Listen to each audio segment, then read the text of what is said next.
Bien, ya estamos de regreso aquí en Los Periodistas. Le agradecemos que nos acompañe a este espacio de información y análisis. Y tenemos al ciudadano consejero Ciro Murayama aquí con nosotros para conversar algo que él ha tratado de conversar públicamente con el expresidente Felipe Calderón a partir del rechazo de Libertad y Responsabilidad Democrática AC, México Libre, para que tuviera su registro como partido político. Y bueno, ha habido un intercambio y muchos malentendidos, creo, desde el domingo que empezó toma y daca entre el consejero y el expresidente sobre las razones por las cuales no se le entregó, pues no se le autorizó para que sea registrado como partido político México Libre, y le damos la bienvenida a Ciro Murayama aquí a Los Periodistas. Muchísimas gracias por la entrevista. No, hombre, gracias a ustedes por la invitación. Un gusto, Alejandro, Álvaro, a sus órdenes. Gracias. Bienvenido, consejero, gracias. Pues lo primero que le preguntaría es, yo he visto que le repite hasta 2 veces, honestamente creo que ahí me quedé, pero creo que han sido más, le ha repetido 2 veces a Felipe Calderón los argumentos de CLIP, específicamente, 2 veces, y las 2 veces le ha contestado como si la anterior ocasión no se lo hubiera explicado. El domingo le explica una vez y luego en el transcurso de la semana le explicó otra vez, ya con más documentos y con una misma argumentación, y hay como una voluntad de desacreditar de Felipe Calderón. ¿Qué es lo que sucedió específicamente con el tema CLIP, como para que el auditorio lo conozca puntualmente? Gracias. A ver, permítanme explicar un poco los hechos y luego, si quieren, vamos a los dichos. ¿Cuáles fueron los hechos? Desde que en agosto de 2019 esta organización Libertad y Responsabilidad Democrática empezó su trabajo para constituirse como partido político nacional y empezaron a organizar las asambleas. Ellos se fueron por la vía distrital, tenían que organizar al menos 200 asambleas con 300 asistentes en todo el país. Empezaron también, obviamente, a gastar dinero y a ingresar dinero, y a ellos les aplica prácticamente la misma normatividad que a los partidos políticos, salvo que no reciben dinero público. Es decir, todo el dinero que ellos usan es privado. ¿Y qué dice la norma en México sobre el financiamiento privado a la política?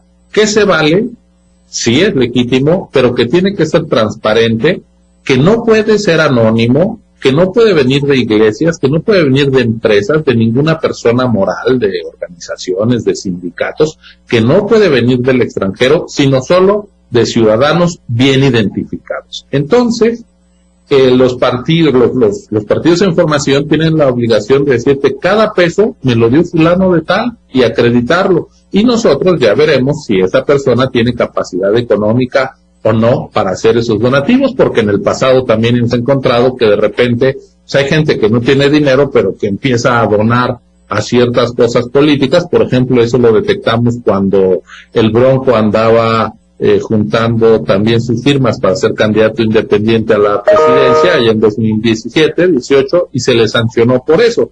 Hubo empresas que le dieron dinero a la gente, que a su vez eran los que aparecían formalmente como los donantes del Bronco, pero en realidad era dinero de empresas que usaban a personas de escasos recursos para, digamos,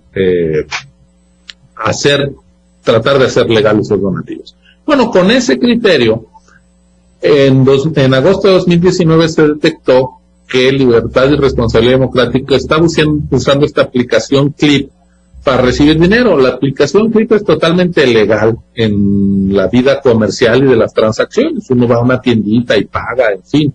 Eso no tiene nada de malo.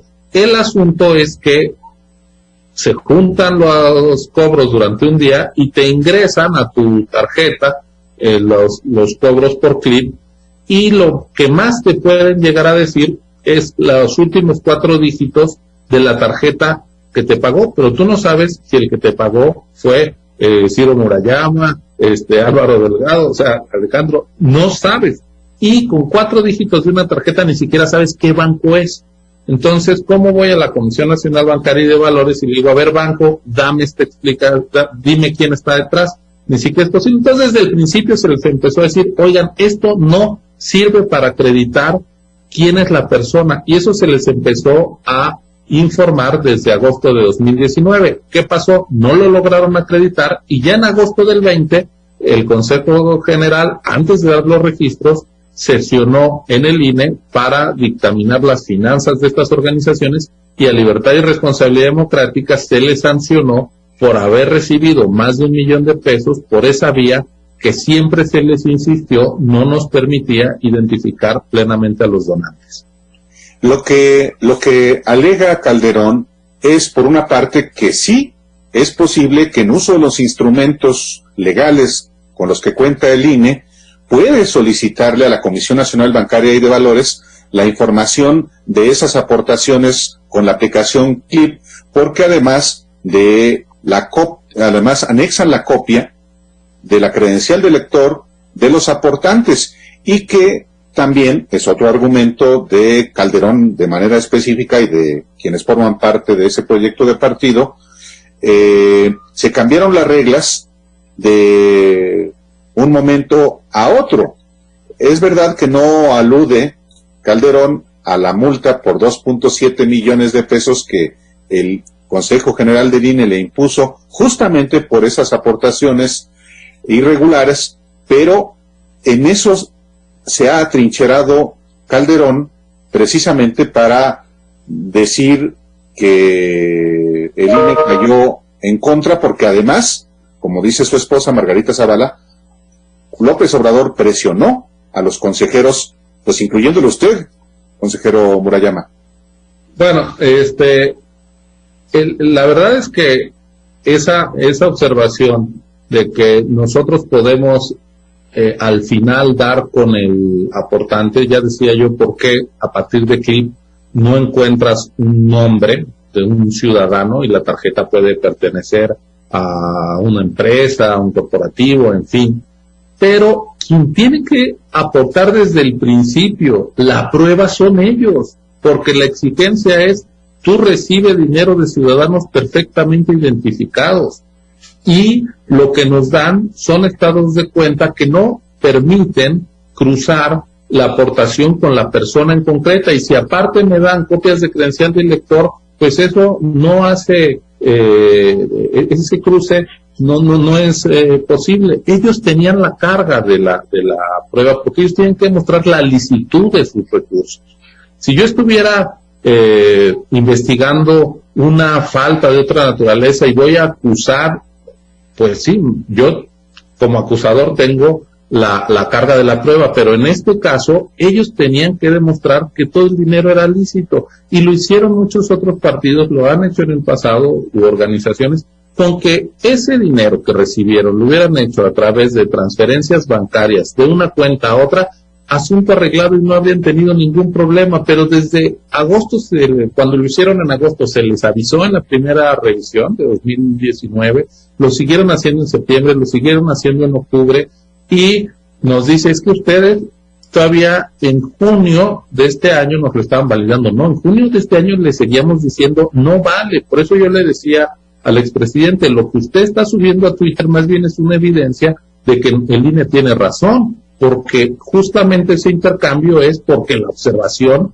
la seguíamos haciendo porque no nos dejaba satisfechos. Y la otra cosa con la que yo creo que no ha habido una conversación de todo válida, porque yo estoy de acuerdo, se los digo así, en que ellos se inconformen con la decisión del INE, faltaba más, que lo cuestionen públicamente, están en todo su derecho, y lo que no me parece aceptable en una conversación democrática, franca, es que a uno le cambien los dichos.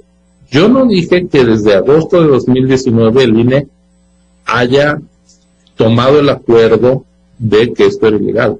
El acuerdo con la sanción fue en agosto de 2020, pero desde agosto de 2019 se les reportó que eso no estaba satisfaciendo los requisitos de fiscalización. Y luego cuando me dijo el expresidente, bueno, entonces ya quedamos que nunca hubo un acuerdo del INE. No. El acuerdo lo tomamos el 21 de agosto y se lo mando, porque ahí está. Entonces, y tan lo conocían que lo impugnaron. El día que llegamos, hace 8 días, a discutir el registro de los partidos, esa multa ya estaba impugnada por ellos ante el Tribunal Electoral, están en su derecho. Lo que no puede ser es que digan que se desconoce que ese ya era un criterio adoptado desde antes de que llegáramos a esa sesión de consejo. Entonces, pues no estamos cambiando ningún criterio de último momento. Por eso dice usted en esta respuesta a Calderón, de nuevo falsea. Si usted así debate, yo no. Punto final. Pues sí, la verdad es que a mí me parece que cada quien puede tener sus propios argumentos. Lo que no podemos es inventar cada quien sus hechos. Y si no hay una base de racionalidad sobre los mismos eventos de discusión, pues es imposible la conversación pública. Yo estoy dispuesto a discutir, pero sobre hechos verificables, y lo verificable es que el INE sí se había pronunciado con antelación sobre esa forma de fiscalización. Ahora, ¿qué es lo que hicimos el viernes pasado? Dijimos, esas faltas que ya votamos, los consejeros y las consejeras, ¿impactan o no al registro? ¿Y por qué lo hicimos hasta el viernes? Pues porque era el día que se discutía el registro. La otra vez no se estaba discutiendo el registro, se estaba discutiendo si habían tenido ingresos y gastos adecuados y transparentes. Hubo muchas asambleas y dinero en otras organizaciones, redes sociales progresistas, Fuerza Social por México, que encontramos incluso sumas mayores de dinero que no supimos de dónde salió para pagar la organización de sus asambleas. ¿Cuál fue la conclusión en el Consejo General? Oye, esas asambleas quedan inválidas por haber sido hechas con dinero opaco. Entonces fue una regla pareja hacia todos. Y claro, yo lo que dije es, la Constitución nos dice que 5% es mucho en materia de financiamiento. ¿Por qué? ¿Por qué 5%? Dice la Constitución en el artículo 40, puedes anular una elección, se puede anular, un tribunal puede anular una elección, si el candidato ganador gasta más del 5% del tope de gasto. Entonces, el único parámetro para encontrar un porcentaje significativo en términos de manejo de dinero para sancionar algo es ese 5% de la Constitución. Yo dije, por analogía, pues si el 5% del dinero que reuniste no está del todo aclarado, pues no nos inventemos que es el 7, el 8, el 4, el 3, agarremos ese 5% de la Constitución. Ya el tribunal se pronunciará en su momento. Entonces, pues eso yo lo dije para todas las fuerzas políticas cuando se tenía que hacer la valoración del registro. Y pues, es más, desde el 21 de agosto, cuando discutimos la fiscalización, yo dije ya esto públicamente, ojo que aquí estamos encontrando dinero no del todo identificado. No nos podemos dar el lujo de pasar por alto esto cuando discutamos si damos o no los registros, porque entonces ¿para qué fiscalizamos? No es una tarea nada más contable administrativa, es para evaluar la probidad de un proceso de constitución de un partido que quiere recibir importante financiamiento público, que va a tener acceso a los tiempos del Estado en radio y televisión y que va a poder postular candidatos a todos los puestos de elección popular contemplados en la Constitución Federal y en las constituciones de los estados. Bien, al final, libertad y responsabilidad democrática termina con un 8.18 por encima del 5% que habían puesto como ustedes como referencia tomando este artículo constitucional. Pero hay más señalamientos de Calderón y me gustaría ir a un corte y dejarle esta pregunta, consejero. Él acusa a los consejeros, sobre todo a los que quizá, no sé, él esperaba que no votaran en contra de él, de haber recibido presiones de la presidencia de la República, y me gustaría mucho que usted me dijera que me explicara qué es lo que usted piensa de esa acusación. Vamos a ir a un corte, estamos en los periodistas. Pero lo respondo con más tiempo. Claro que sí. Perfecto. Vamos a un corte, volvemos.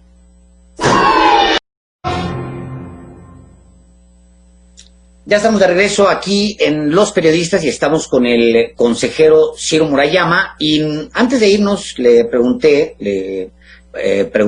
si habían recibido presión de Presidencia de la República, específicamente el presidente Andrés Manuel López Obrador, para no autorizar que esta organización, Libertad y Responsabilidad Democrática, se convirtiera en el partido político que quería Felipe Calderón, México Libre. ¿Es así? ¿Tuvieron presiones, consejero? No, yo no tuve ninguna presión. A mí el gobierno no me buscó en ningún momento, no me ha buscado para otros casos, tampoco en este. Yo lo digo enfáticamente, el gobierno a mí no me presionó, ni ningún otro actor político. Digo infructuoso porque pues yo tengo que votar de acuerdo a mis convicciones y creo que he estado explicando cuál fue la causa por la que yo voté en contra, y ahí está, puede ser cuestionable, discutible, pero yo creo que el decir que esto fue una decisión fruto de una campaña del gobierno es equivocado. Yo, en lo que a mí me consta, no hubo ninguna presión de esa naturaleza, y lo mismo ocurrió con los demás partidos que a los cuales, o intentos de partido a los cuales les negamos el registro. Yo me entrevisté con todos los dirigentes de esos partidos que quisieron hacerlo públicamente. Aquí en el INE los recibí, es parte de mi trabajo, escuchar sus argumentos, pero también yo tengo que dar los míos públicamente, así lo he hecho en el Consejo General, y creo que es bastante claro a lo largo de los meses o casi 2 años de este gobierno que yo he sido pues muy enfático en la defensa de la autonomía del INE, y así seguiré actuando. Entonces, pues a mí no me presionaron, eso es simplemente meterle bolas de humo a una decisión que creo que es diáfana. Ahora, hace exactamente una semana, el viernes 4, se tomó la decisión en el Consejo General del INE, y la decisión pues sería una derrota para el INE y específicamente para los consejeros que votaron en contra del proyecto de partido de Calderón, si el Tribunal Electoral del Poder Judicial de la Federación revierte esa decisión, que obviamente va a ser llevada a ese órgano por Calderón y los suyos.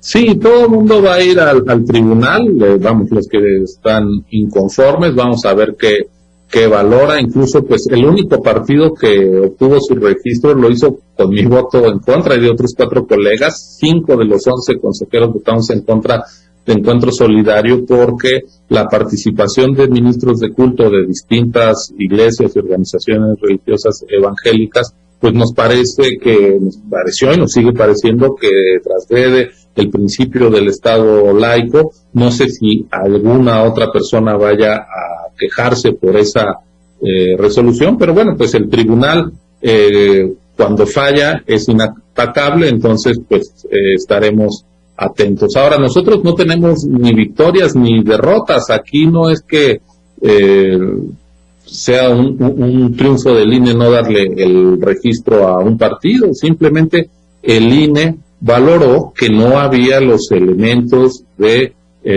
plena convicción acerca del origen del financiamiento de esta organización, y por eso tomó esa decisión. Si el tribunal decide lo contrario, pues tendremos que acatar. Y hace rato yo hablaba del caso del Bronco, donde nosotros en 2018 dijimos no reunió las firmas, aquí está, se quedó a tantas, y el tribunal dijo, bueno, pues no estaba tan lejos, para arriba, y dijimos, bueno, pues acatamos, pero no nos callamos, expresamos nuestro descontento, pero pues en el marco jurídico el tribunal es la última instancia, no es que sea una instancia superior a nosotros y nos estemos jerárquicamente por debajo. Somos 2 órganos constitucionales, pero ante diferendos, ellos tienen la última palabra, y pues a nosotros nos toca acatar. Hay también un cuestionamiento en el caso de esta organización que quería convertirse en México Libre, que tiene que ver con ministros de culto. ¿Nos podría explicar? También está en los señalamientos que se le hizo a la organización. ¿Nos la podría explicar, consejero?